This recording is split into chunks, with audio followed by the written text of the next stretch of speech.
Bismillah. Assalamualaikum warahmatullahi wabarakatuh. Innal hamdalillahi nahmaduhu wa nasta'inuhu wa nastahdihi wa natubu ilaihi wa na'udzubillahi min shururi anfusina wa sayyiati a'malina may yahdihillahu fahuwal muhtadi wa may yudlil falan tajida lahu waliyyan mursyida. Asyhadu an la ilaha illallah wahdahu la syarikalah wa asyhadu anna Muhammadan abduhu wa rasuluhu la nabiyya wa la rasula ba'dah. Allahumma salli ala Muhammadin wa ala Muhammad kama sallaita ala Ibrahim wa ala ali Ibrahim innaka Hamidum Majid. Usikum wa iyya nafsi bitaqwallah faqad fazal mu'minul muttaqun. Jamaah salat maghrib yang dirahmati Allah, kita bersyukur pada Allah di malam ini dengan izinnya kita bisa bermajlis di tempat ini. Semoga Allah jadikan majlis kita berlimpah dengan barokahnya. Salawat serta salam semoga tercurah kepada baginda Nabi Muhammad sallallahu alaihi wasallam, juga kepada keluarga, kerabat, sahabat dan orang-orang yang setia meniti jejaknya sampai kiamat. Semoga kita termasuk di antara umatnya yang dijanjikan syafaat pada yaumul kiamah. Jamaah sekalian, masih melanjutkan pembahasan tentang Nabi Yusuf alaihissalam. Pembahasan terakhir kita bercerita tentang betapa beratnya godaan Nabi Yusuf ketika diuji dengan Zulaikha, ya, di mana Al-Quran menggambarkan ucapan suami Zulaikha, inna kaidakunna azim, sesungguhnya tipu daya kalian wahai para wanita ini sangat dahsyat sekali, ya. Bagian akhir dari cerita bagaimana Nabi Yusuf selamat disebutkan di sini. Allah akan membantu para walinya saat dalam situasi-situasi sulit dengan hal-hal yang meneguhkan imannya, yakni berangkat dari falaula arra'a burhana walaula arra'a burhana rabbih, kalau bukan karena Nabi Yusuf melihat tanda-tanda kekuasaan Allah. Di sini satu hal penting yang kita harus pahami, bahwa pertolongan Allah Subhanahu wa taala datang biasanya dalam kondisi genting, dan itu adalah buah dari kebaikan atau amal soleh yang selama ini kita tanam. Ini penting sekali kaidah ini. Ikhwan fillah rahimakumullah. Dalam hidup orang harus memiliki sesuatu yang bisa diandalkan. Antum memenuhi kebutuhan harian itu mesti pakai andalan. Ada yang mengandalkan gaji bulanan, ada yang mengandalkan penghasilan harian, ada yang mengandalkan setunan, ya, tukang kuli bangunan misalnya, ada yang mengandalkan dapat royalti per sekian eksemplar yang terjual, ada yang mengandalkan SHU tahunan, ada yang mengandalkan kontrakan, ada juga yang mengandalkan warisan, ya. Oke, ya. Ada yang mengandalkan pemberian, tapi intinya hidup itu harus memiliki sesuatu yang diandalkan, ya. Nah, yang akan membuat kita tentram kalau memang ada andalannya, termasuk punya simpanan. Ini kalau kita punya simpanan, ya, akan merasa tenang. Antum mau melakukan safar kemana, ya, tabungannya dibuka, simpanannya dibuka. Simpanan ini berfungsi untuk menghadapi fase atau masa-masa emergensi, ya. Makanya dalam sebuah riwayat disebutkan Allah merahmati seorang hamba yang bekerja profesional, maksimal, keras, cerdas, ikhlas, membelanjakannya secara sederhana, minimal, nggak boleh boros. Kemudian apa? Menyisihkan sebagiannya untuk menghadapi hari-hari emergensi. Karena ini keniscayaan ini, Pak. Ada musibah-musibah ataupun kondisi-kondisi emergensi yang nggak bisa dihindari, entah itu kecelakaan, entah itu sakit, entah itu berurusan dengan pihak yang tidak pernah kita bayangkan. Nah, pada saat itulah dia akan tenang kalau memiliki simpanan yang bisa diandalkan, ya. Orang kalau memiliki tabungan, memiliki simpanan itu menghadapi musibah relatif lebih santai, ya. Kalau antum nabrak nggak sengaja, sepedanya rusak yang ditabrak, tapi kita punya simpenan di BMT 3 miliar gitu, Pak, ya. Kira-kira ketika yang ditabrak itu bilang, oh gimana nih Mas, saya antar ke toko sepeda, silahkan milih. Tuh tenang gitu Pak ya. Udah ini kasih rosokan aja gitu ya. Itu kalau kita punya simpanan. Kalau enggak mesti berantem itu. Ya, ribut lah apa macam-macam, saling ya salah kamu. Ini salah satu dampak kalau kita tidak memiliki simpanan ya. Dalam kondisi emergensi simpanan ini sangat berharga untuk kita buka. Antum bisa baca kisah 3 orang yang terjebak di dalam goa. Apa yang mereka andalkan coba? Otot mereka nggak sanggup untuk mendorong batu yang besar. Bertiga mereka lakukan, nggak bergerak sama sekali. Maka yang mereka andalkan saat itu simpanan amal soleh yang pernah mereka lakukan. Ya, itu kenapa dalam Islam kita dianjurkan untuk memiliki sesuatu yang benar-benar bisa diandalkan. Ya, kadang-kadang yang kita andalkan itu sesuatu yang sifatnya sedikit tetapi pasti. Saya beri ilustrasi. Anda bekerja, gaji 1 bulan cuma 2 juta. Suatu saat beli sebuah produk harga 100.000, di dalamnya ada kupon. Ketika diumumkan berhadiah kulkas senilai 3 juta gitu ya. Kira-kira uang 3 juta dengan nilai 3 juta dengan gaji 2 juta tentu besar 3 juta. Tapi bisa nggak kita mengandalkan hidup dari yang 3 juta tadi? Enggak. Ya kenapa? Tidak pasti. Maka biasanya sesuatu yang kita andalkan itu adalah sesuatu yang sifatnya apa? Rutin, stabil. Ini yang bisa kita jagakan. Begitulah kita menghadapi musibah, termasuk nanti berjumpa dengan Allah Subhanahu wa taala, yang paling bisa kita andalkan sesuatu yang kita lakukan secara rutin. Maka Rasulullah SAW mengatakan, ahabbul a'mal ilallah adwamuha wa in qalla. Amalan yang paling dicintai Allah adalah yang rutin walaupun sedikit. Ya, jangan dibalik. Ya, sedikit enggak apa-apalah. Ya, yang enggak rutinnya ya. Sedikit itu nanti berdasarkan kemampuan. Jadi yang dicoba bukan sedikitnya, yang dicoba apa? Rutinnya. Kalau ternyata mampunya sedikit ya nggak apa-apa. Yang penting rutinnya tetap dapat. Lebih bagus lagi rutin dan banyak. Oke ya. Ikhwan fillah rahimakumullah. Di sini banyak kesalahan manusia pada saat dia menghadapi musibah baru berpikir untuk menanam kebaikan. Ya. Banyak dari kita saat menghadapi musibah, menghadapi masalah baru berpikir untuk memulai kebajikan. Sebutlah dia kena musibah apalah, musibah-musibah duniawi. Kemudian dia baru mulai untuk memperbanyak istighfar. Dia baru mulai untuk bangun malam. Dia baru mulai untuk rajin baca Quran. Dia baru mulai untuk bersedekah. Dan saat itu dalam benak dia berharap segera keluar dari masalah. Itu mirip seperti ngelihat orang lain panen. Kemudian dia besok pagi beli bibit, siangnya ditanam, berharap sorenya panen. Logis nggak kira-kira Pak? Ya, ini ada orang kena masalah, datang kepada Ustadz bilang perbanyak istighfar, perbanyak sedekah, bangun malam ya, jangan lupa minimal sehari 1 juz. Terus dia praktekkan, malam itu bangun tahajud sampai subuh, ba'da subuh nggak keluar dari masjid, nunggu sholat isyraq, ya, keluar sholat isyraq, mampir dulu kotak infak, dikeluarkan 5.000, 10.000, habis itu kemudian apalagi, terus dia berharap Ustadz kok nggak ada perubahan gitu ya. Ya, dia pengen segera melihat buahnya. Itu mirip seperti jenengan beli bibit ya berkualitas sekalipun ditanam lalu berharap besoknya segera berbuah. Ya, maka ikhwan fillah, kalau misalnya antum ketemu dengan orang-orang yang dia ketika kita tanya antum tuh rahasianya apa sih? Kok kayaknya hidup tanpa masalah misalnya gitu ya. Ya. Terus dia cerita, alhamdulillah saya melazimi infak, saya melazimi istighfar, saya berbakti kepada orang tua begini, diceritakan ya. Sampai kita punya kesimpulan, wah ini luar biasa gitu kan. Ini bakti dia kepada orang tuanya emang begini, sedekahnya jor-joran, ibadahnya juga sangat kuat. Lalu kita pengen semacam itu ya. Tapi berharap apa? Seperti kita berkunjung ke rumah teman kita yang lagi panen gitu loh Pak ya. Lupa bahwa proses nanamnya itu sudah 5 tahun yang lalu, 10 tahun yang lalu ini ya.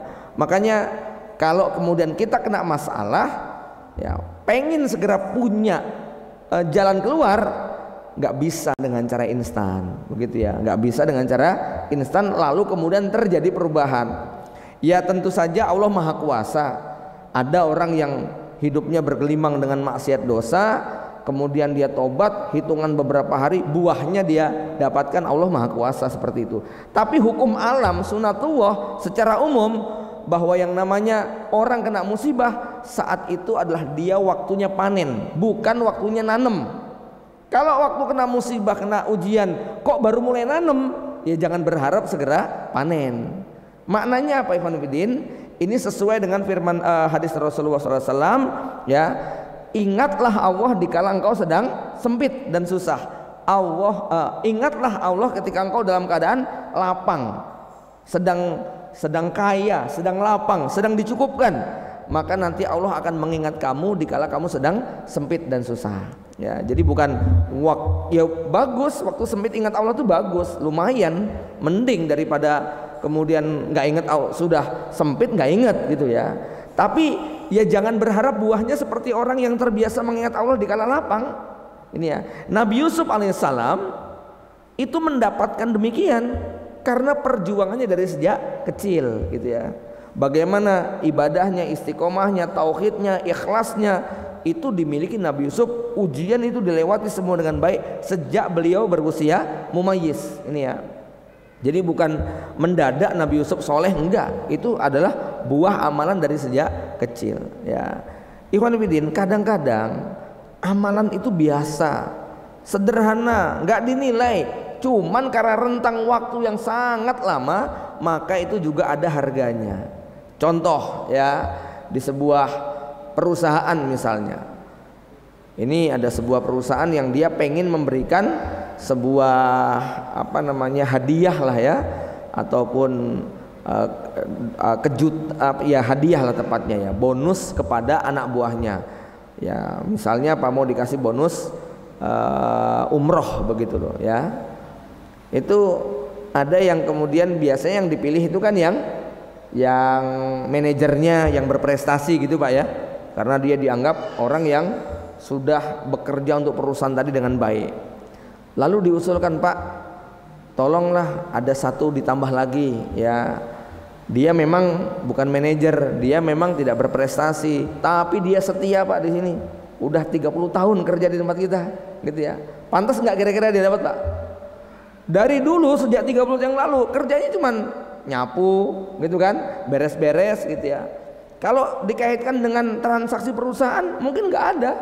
Cuman ini dia istiqomah masanya gitu loh ya. Maka bosnya barangkali berpikir, oh iya dia layak gitu ya.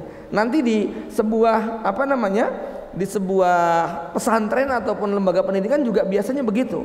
Kemarin saya ingat di pondok pesantren di Jepara itu ada keinginan dari pihak pesantren untuk apa? Memberi hadiah umroh kepada siapa? Kepada alumni yang tugas di sebuah daerah paling lama sendiri, begitu ya. Istiqomah dia, dibuang kemana nggak pindah-pindah sampai sekian puluh tahun, 20 tahun lebih. Walaupun barangkali di tempat itu dia bukan dai kondang, dia bukan ustadz yang banyak pengikut ya, dia bukan ustadz favorit YouTuber dan bukan gitu ya. Cuman istiqomahnya di tempat itu loh, nggak pindah-pindah ya, nggak nambah istilahnya bukan ustadz yang sangat-sangat terkenal dan jamaahnya banyak, bukan. Tetapi karena apa? Keistiqomahan dia bertahan di atas amal yang ya kelihatannya kecil, sederhana, tetapi tadi rentang waktu panjang itulah yang membuat kita punya nilai di sisi Allah Subhanahu wa taala ya. Jadi Bapak Ibu jamaah yang dirahmati Allah, ayat ini memberi satu pesan kepada kita betapa pentingnya kita mengingat dan mengenal Allah Subhanahu wa taala dalam keadaan kita lapang. Justru pada saat lapang itulah tanam kebaikan sebanyak-banyaknya ya. Memang begini, ada kebaikan-kebaikan yang dia bisa dipetik dalam waktu singkat ya. Contoh, dengan nanam pohon kecambah, berapa hari Pak panennya Pak? 3 hari udah ya? Ya kayaknya toge itu tanam 3 hari, 4 hari atau sepekan maksimal itu sudah bisa dipanen. Tapi kalau cabai ya butuh waktu 3 bulan. Kalau padi mungkin butuh waktu 5 bulan, setengah tahun. Ya. Kalau jagung ya kurang lebih, singkong 1 tahun. Tapi Anda nanam duren, nanam mangga, nanam aceh, itu mungkin 3 tahun, 4 tahun. Kalau yang ditanam pohon sengon, ya 6 tahun, 10 tahun. Yang ditanam pohon jati, 20 tahun. Jadi dengan nanam pohon jati 1 tahun dipanen jadi kayu bakar, ya nggak bisa jadi mebel, itu kan. Sama, kebaikan yang kita lakukan itu ada yang dibalas oleh Allah, waktunya singkat, ya. Ada yang kebaikannya seperti kecambah, pagi sedekah, sore ada yang ngasih balasan gitu, ada Pak, ya. Tapi itu nggak bisa diulang-ulang loh Pak. Jangan kemudian itu jadi matematika. Oh pokoknya nih 1.000 ya jadi 10.000, nggak bisa. Itu apa namanya? Ya saya katakan ngarang gitu kan. Ya kenapa ngarang? Loh karena faktanya seperti itu. Nggak semuanya kayak begitu. Allah maha fa'alul lima yurid, suka-suka melakukan. Dan ada satu nasihat dari Syekh Turaif yang menarik, bahwa ibadah yang kita lakukan itu bukan untuk ditukar dengan kenikmatan dunia. Sedekah nanti jadi begini, sholat nanti lancar rezeki. Kenapa? Orang kafir itu nggak pernah sholat, rezekinya banyak yang lancar. Binatang nggak pernah ibadah, dikasih rezeki, itu loh. Kita ini rezeki beribadah bukan untuk ditukar dengan rezeki. Ya, ada hukum-hukum kausalitas yang Allah memberikan rezeki kepada siapa yang dikehendaki. Bahwa orang yang beribadah lebih berkah, iya, tapi jangan dipakai matematika gitu Pak. Ya, sampai punya kesimpulan, wah ini Allah kok beda banget kalau sama saya. Nah, ini naudzubillah gitu kan, ya. Ini pentingnya menjaga keikhlasan dalam beramal. Jadi Syekh Turaif ini mengingatkan bahwa orang kafir yang nggak beribadah toh juga dikasih rezeki. Binatang yang nggak pernah ibadah juga dapat rezeki. Ya, orang Islam yang ibadah ada nggak yang nggak dapat rezeki? Banyak gitulah. Jadi jangan sampai punya kesimpulan kalau rajin bangun malam, rajin ini nanti pasti berlimpah. Ya, mengharap boleh, memohon keberkahan dengan ibadah silahkan, tapi jangan pernah berpikir itu sebagai matematika, gitu loh Pak. Ya, ya karena kalau matematika itu nanti seakan-akan harus semuanya. Ya, padahal nanti dalam konsep rezeki Allah punya cara tersendirilah di dalam membagikan yang itu merupakan hak dari Allah Subhanahu Wa Taala. Ya. Bapak Ibu yang dirahmati Allah Subhanahu Wa Taala, ini poin penting terkait dengan bagaimana seorang mukmin hendaknya dia memiliki tanaman kebaikan sehingga kapanpun dibutuhkan dia bisa memetik tanaman tersebut. Ya, terus kira-kira yang kita tanam bagusnya apa? Kecambah, cabai, jagung, singkong, aceh, mangga, duren atau sengon dan jati? Mana yang bagusnya? Tanam semuanya. Kenapa? Kita membutuhkan semuanya. Ya, kita membutuhkan semuanya. Ya. Jadi jangan pernah bosan atau jangan milih-milih menanam kebaikan. Ya, ada sebuah nasihat yang indah. Jangan meremehkan kebaikan sekecil apapun, karena kita tidak pernah tahu yang membuat kita masuk surga itu kebaikan yang mana. Ya, kita baca banyak riwayat Pak ya. Ada orang masuk surga itu hanya karena istighfarnya. Ada yang masuk surga gara-gara bakti dia kepada orang tuanya. Ada yang masuk surga gara-gara dia punya anak yang super bandel, super ngeyel, super durhaka, tapi dia sabar. Ibadahnya kecil. Bahkan kata Rasulullah SAW, inni ra'aitur rajula yataqallabu fil jannati fi ghusnin amatuha anit tariqi. Sungguh aku ngelihat di surga itu ada orang bergelayut, bersantai-santai menikmati surga. Amalannya apa? Cuman menyingkirkan sampah dari jalan. Ini jangan meremehkan profesi tukang sampah. Anda kalau ikhlas, ini jadi apa? Peluang untuk masuk jannah. Ya, sebagaimana Rasul juga menyebutkan, ada orang yang masuk surga tuh nggak punya amalan apa-apa. Amalannya cuma apa? Dia kalau mau nagih, bilang sama anak buahnya, tagih si fulan. Kalau nanti dia bayar, alhamdulillah. Kalau dia belum bayar karena nggak punya uang, tajawaz, udah lewatin aja. La'allahu yujawizuna, mudah-mudahan besok kita di hari kiamat dilewatkan sama Allah, langsung nggak mampir neraka dulu gitu ya. Subhanallah, Allah memasukkan dia hanya gara-gara punya amalan apa? Kalau punya mau nagih utang yang ditagih nggak bisa, tajawaz, Tapi tolong dalil ini jangan dipakai buat yang ngutang. Ya, jangan Pak. Ya. Ini dipakai bagi yang nagih. Yang ngutang dalilnya cari yang lain. Yaitu apa? Ya. Mutlul ghani zulmun, menunda-nunda utang itu zalim gitu loh ya, menunda-nunda pembayaran. Ya. Bagi yang mampu ya, bagi yang ghani ya. Jamaah yang dirahmati Allah Subhanahu wa taala. Oke. Ini poin yang pada ayat tadi, bagaimana Nabi Yusuf alaihissalam mendapatkan pertolongan Allah Subhanahu wa taala karena banyaknya simpanan, karena banyaknya tabungan yang dia miliki. Ya, Allah akan gerakkan alam ini ya dalam arti alam lingkungan, juga alam dalam anak manusia. Allah akan gerakkan mereka sebagaimana Nabi Ibrahim alaihissalam ketika berdoa buat ibunda Hajar. Apa doa Nabi Ibrahim? Waj'al af'idatam minan nas tahwi ilaihim warzuqhum minas samarat la'allahum yashkurun. Jadikan hati-hati manusia cenderung kepada mereka, berilah mereka rezeki supaya mereka bersyukur. Maka saat Nabi Ibrahim meninggalkan ibunda Hajar, ya, ibunda Hajar punya amalan yang luar biasa, Nabi Ismail yang bayi punya amalan yang luar biasa juga. Maka apa? Allah gerakkan para musafir untuk berhenti mampir dan akhirnya membuat perkampungan di Makkah hingga kemudian menjadi tempat yang paling ramai dikunjungi manusia. Dan hari ini kita merasakan buah dari doa Nabi Ibrahim. Tidak ada tempat yang membuat hati kita selalu ingat melebihi tempat yang bernama Makkatul Mukarramah. Karena minimal waktu kita sholat kita menghadap ke arah Ka'bah ya. Ayat berikutnya,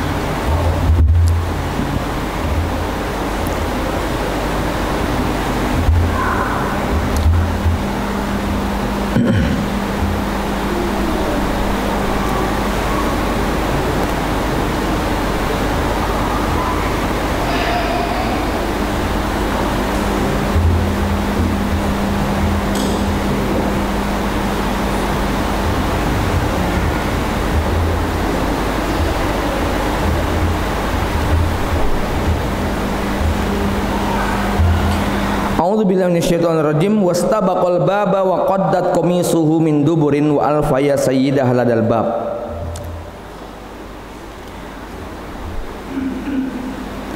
Maka keduanya berlomba-lomba menuju pintu.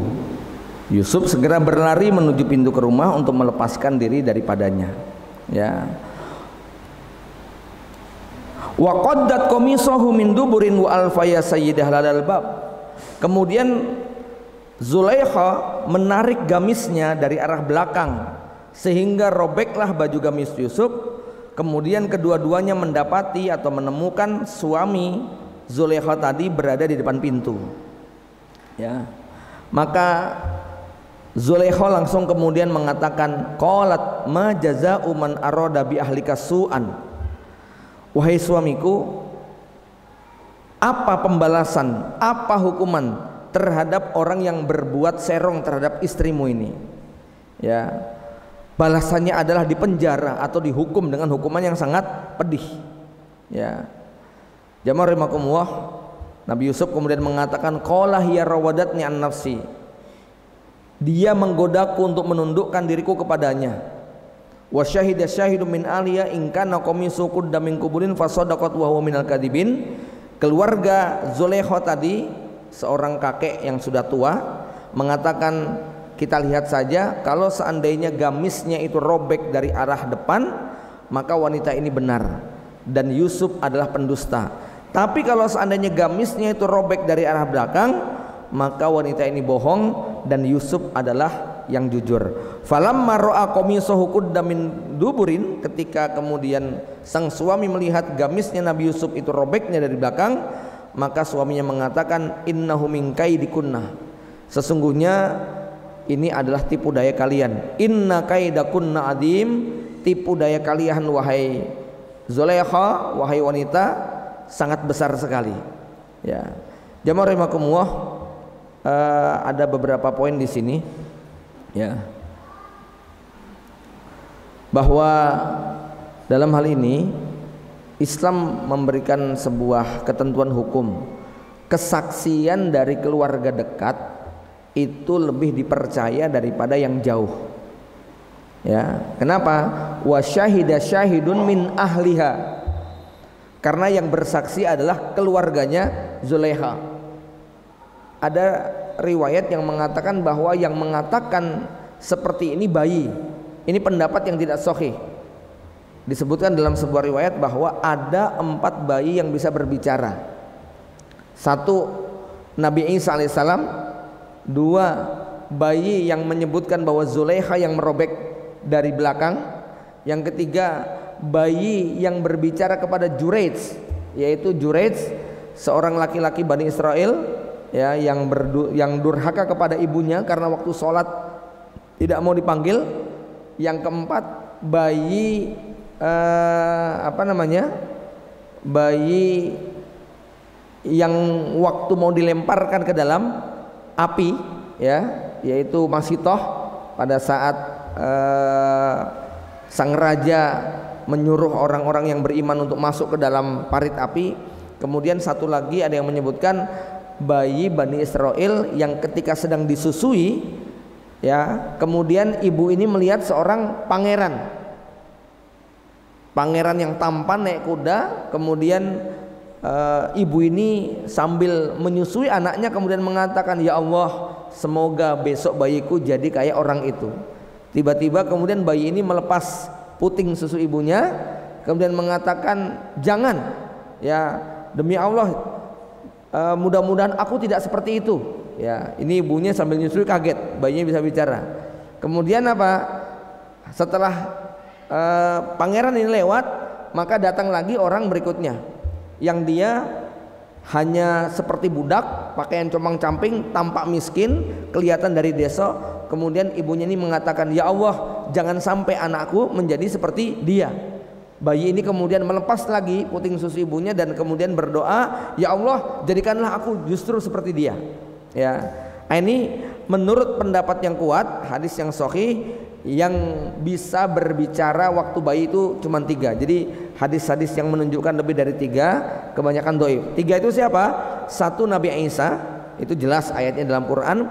Yang kedua adalah seorang lelaki Bani Israel yang bernama Juraij, tadi ya, kisah Juraij. Kemudian yang ketiga adalah kisah pengembala kambing tadi, kisah perempuan yang menyusui tadi.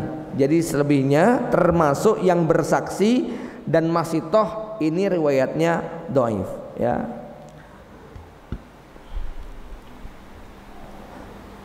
Jamaah rahimakumullah, penulis juga menyebutkan, Syekh Munajjid, bahwa ayat ini yaitu inna kaidakunna adim, tipu daya kalian wahai wanita sangat besar. Ini membuat sebuah pesan buat kita jamaah sekalian, bahwa wanita ini dibalik segala kelemahannya, dia memiliki apa? Memiliki makar, tipu daya, ancaman yang sangat menakutkan. Ada beberapa ungkapan paradok tentang wanita.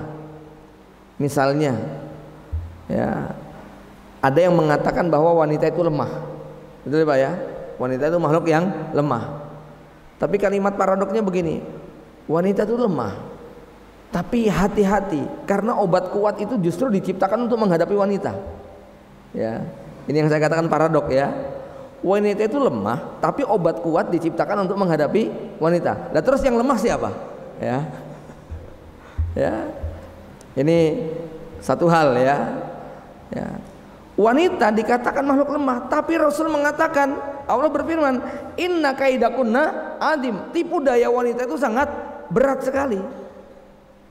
Sementara tipu daya iblis, inna kaida syaiton kana doifa, tipu daya setan itu sangat lemah, begitu ya. Ketika menyebut wanita, tipu dayanya sangat besar.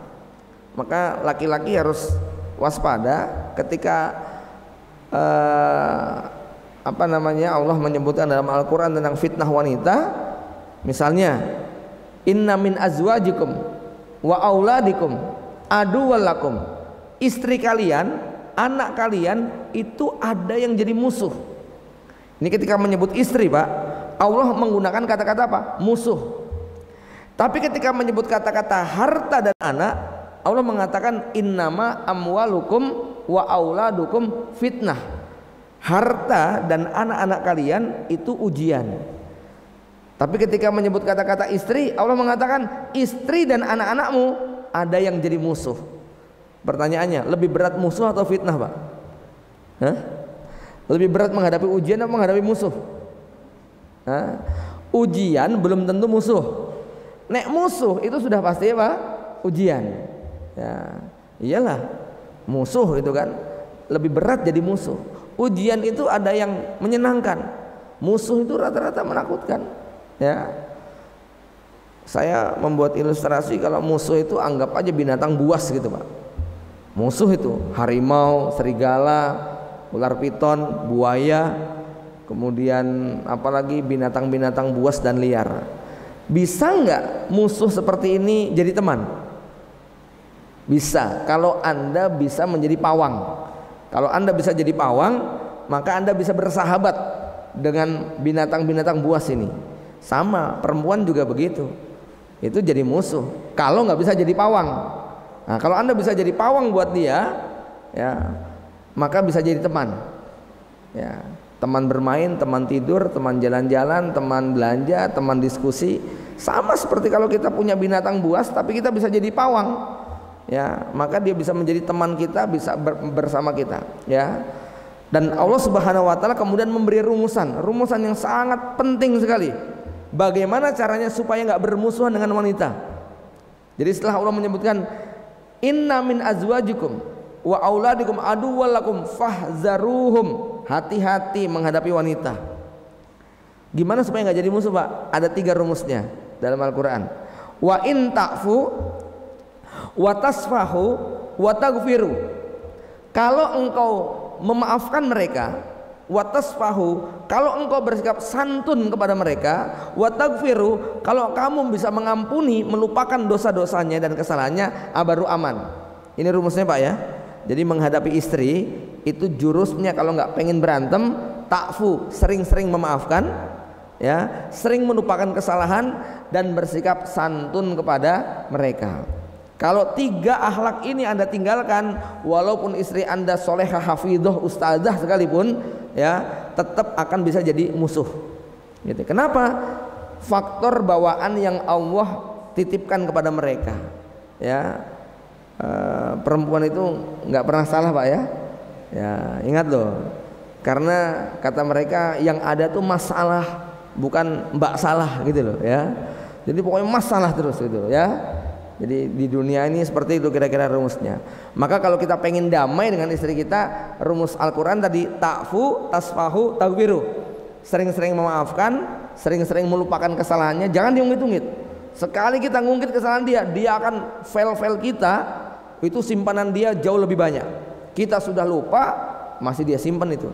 Makanya rumusnya jangan pernah ngungkit kesalahan istri, kecuali pasti nanti dia akan tergoda untuk mengungkit kesalahan kita lebih banyak lagi, ya. Kenapa? Apa yang kita anggap lupa bagi seorang wanita itu sulit untuk kemudian dilupakan. Filenya itu nggak pernah bisa hilang, Pak, ya. Ini rumus, ya, menghadapi wanita, ya, karena Al-Quran menyebutkan semacam itu. Bahkan dalam ayat lain disebutkan apa? Wa khuliqal insanu dha'ifa. Manusia itu diciptakan dalam keadaan lemah. Ini tafsirnya masih ingat apa kelemahan wanita?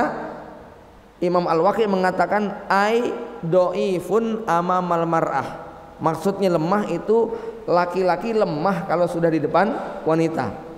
Ya, nggak berdaya kalau si wanita ini sudah ngambek, sudah marah, sudah merajuk, laki-laki biasanya nyerah. Hatta walau dia itu seorang pimpinan sekalipun.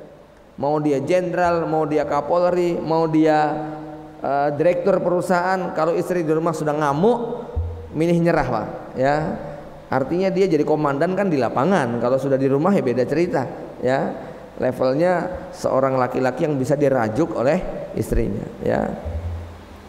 Buat wanita ini juga menjadi syarat bahwa Anda berpotensi untuk menjadi musuh bagi laki-laki. Ya, di antaranya apa penyebabnya? Penyebab yang paling utama yang ini merupakan faktor bawaan wanita, ya, disebutkan bahwa wanita ini mendahulukan mulutnya daripada akalnya. Mereka meletakkan mulutnya di depan akalnya. Ini harus sering saya ulang-ulang, Pak, kalau Anda pengen damai dengan istri, ya.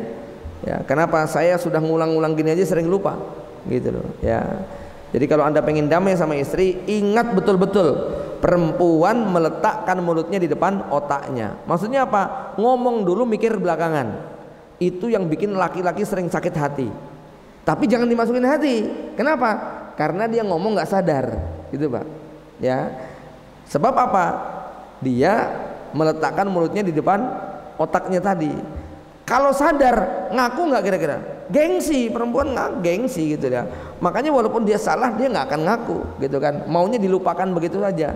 Nah, laki-laki jangan gampang untuk menyimpan omongan perempuan. Mau dia ngomel, mau dia marah, mau dia ngambek, mau apa? Laki-laki cukup menyediakan telinga yang lebar. Dia nggak butuh komentar, gitu, Pak. Ya, dia hanya butuh kita menyediakan telinga yang lebar. Ya. Ini rumus menghadapi kaum wanita, Pak, ya. Ya, setidaknya itu pengalaman saya 25 tahun, Pak, ya.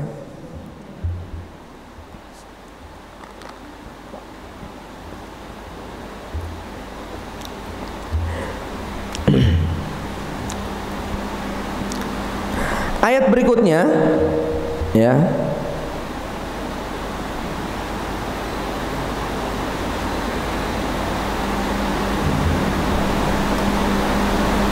Wa qala niswatun fil madinati imra'atul azizi turawidu fataha an nafsih. Wanita-wanita yang di kota Mesir mengatakan bahwa Zulaiha telah menggoda budaknya sendiri. Ya.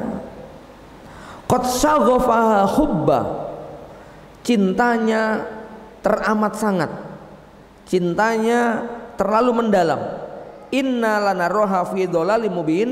Sesungguhnya kami melihat Zulaiha ini sudah menyimpang, sudah tersesat, dhalalim mubin.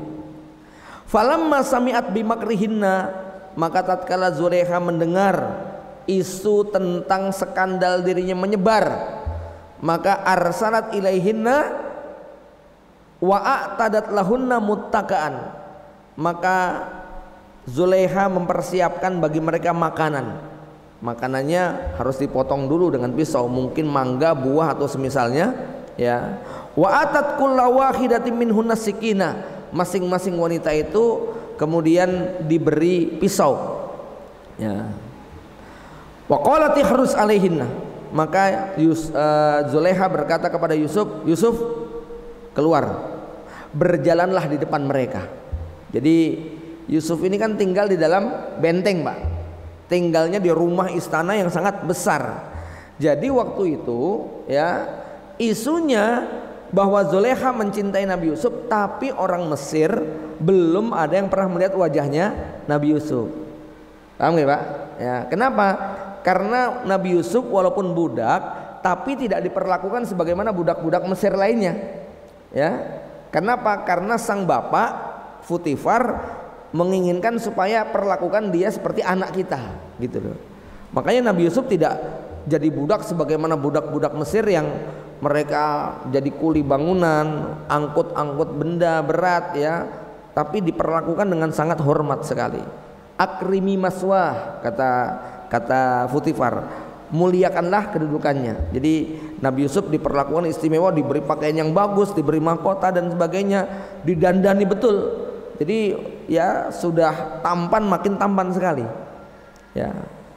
Maka pada saat kemudian wanita-wanita itu asik dengan buahnya, lagi asik ngobrol, nih kita lagi ngapain sih, gitu ya. Tiba-tiba Zulaiha mengatakan ukhruj, keluarlah engkau. Yusuf sebagai budak nggak berdaya, diminta oleh tuannya. Ingat nih, Pak, ya. Pada zaman dahulu yang namanya budak kalau sudah diminta sama tuannya apa saja, jawabannya cuma satu, sami'na wa ata'na. Cuma satu aja jawabannya, nggak boleh yang lainnya. Ngeyel, udah cambukan, hukuman mati, itu hal yang wajar. Jadi budak pada masa itu kedudukannya dengan binatang nggak ada bedanya, ya, termasuk Nabi Yusuf. Jadi disuruh apa saja harus manut, walaupun kemarin baru terbukti sang tuan melakukan kesalahan, ya. Maka Zulekha mengatakan ukhruj, falamma ra'ainahu akbarnahu. Maka begitu Nabi Yusuf melewati barisan wanita-wanita ini, semua bertakbir, semuanya berteriak, gitu kan, ya, menganggap ini peristiwa besar, ya. Mereka kemudian mengatakan, ya, hasyalillah ma hadza basyara in hadza illa malakun karim. Dan digambarkan qatta'na aydiyahunna, mereka memotong jari-jari mereka. Aydiyahunna itu bukan pergelangan yang dipotong, Pak, ya. Ya, jarinya itu, ya, teriris, ya.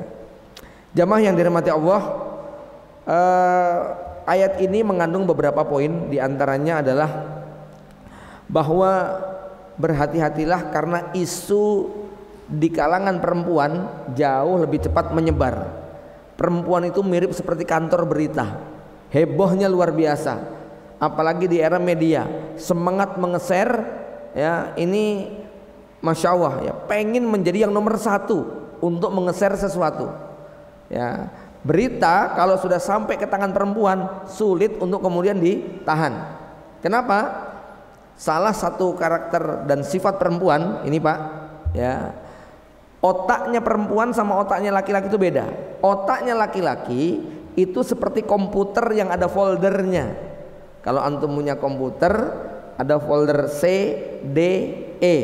C biasanya buat program, D sama E terserah lah. Kalau saya biasanya D buat makalah, artikel, tulisan, E itu buat MP3 sama MP4.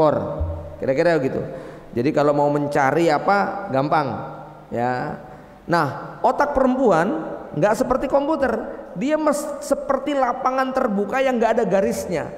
Semua informasi yang masuk ke otaknya itu mirip seperti kendaraan yang masuk ke lapangan tanpa batas sehingga bingung cari parkiran, muter gitu kan, ya.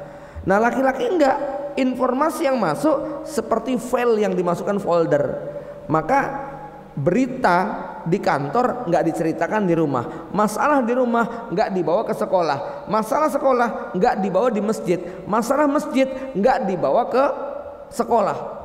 Laki-laki mampu menyimpan informasi itu, ya, walaupun tadi dia di kantor habis dimarahin sama majikannya, diomelin sama teman-teman satu jobnya, itu pulang ke rumah masih bisa tralalala lili-lili, bahagia, bahkan dengan PD mengatakan kepada anaknya, nak, besok kamu kalau besar harus kayak Abi. Oh, padahal dia tadi habis dibully habis-habisan, tapi dia masih bisa bangga, gitu, Pak. Itu kalau laki-laki mampu untuk menyembunyikan. Nah, kalau perempuan nggak bisa, ya, di pasar tadi ada masalah mesti cerita, gitu kan, ya. Nah, perempuan itu tadi saya bilang seperti apa? Seperti lapangan, ya. Kapan berhentinya? Kapan parkiran ini bisa pet gitu loh, seperti parkir kemudian berhenti? Kapan? Kalau sudah diceritakan. Nah, ini, Pak. Jadi perempuan itu file yang masuk ke kepalanya, ibu-ibu ingat ya, ya. Perempuan itu file yang masuk, masalah yang masuk di kepalanya baru mandek, tenang, tentrem hatinya kalau sudah diceritakan. Ya. Disinilah pentingnya bagi suami menyediakan telinga yang lebar-lebar untuk menampung apa saja sampah yang keluar dari, ya, istrinya. Oh iya, ya. Cuman yang saya ya, sampah kan ada yang berguna juga, Pak, ya, ya. Omongan maksud saya, ya. Tapi ibu-ibu inilah yang harus saya ingatkan. Otak laki-laki tidak didesain untuk dengerin omongan perempuan. Ini masalahnya. Itu yang membuat laki-laki capek dengerin omongan perempuan. Ya. Satu, perempuan bicara itu satu hari 20.000 kata, laki-laki satu hari hanya 7.000 kata. Bayangkan kalau bapak-bapak sudah berangkat kerja di kantor, sudah habis 6.500 kata karena ngobrol dengan majikan, dengan atasan, dengan teman, dengan bawahan. Stoknya tinggal berapa? 500. Di rumah istri karena nggak ada teman sama anak balitanya tadi, baru habis 3.500. Stoknya masih berapa? 16.500. Ini kuota harus dihabisin masanya. Ya, laki-laki harus siap membuka telinga. Maka bapak-bapak jangan capek, jangan heran pulang ke rumah kopi belum dihidangkan, gorengan belum disiapkan, cerewetan sudah keluar semuanya. Istri sudah nggak tahan nih, mak, cari parkiran nggak nemu-nemu gitu loh, Pak. Ya, paham nih, Pak? Ya, dulu saya agak emosi karena belum tahu ilmunya. Ya, nah sekarang nggak, pulang ke rumah siap-siap, telinga buka lebar-lebar. Dia sudah nggak sabaran masanya. Ya, bahkan saya harus siap-siap kalau saya pulang malam hari jam 8:30 atau jam 9 sampai di rumah sudah tidur. Ya, mesti nanti jam 10 bangun. Kalau jam 10 bangun, saya harus menyiapkan sampai jam 11.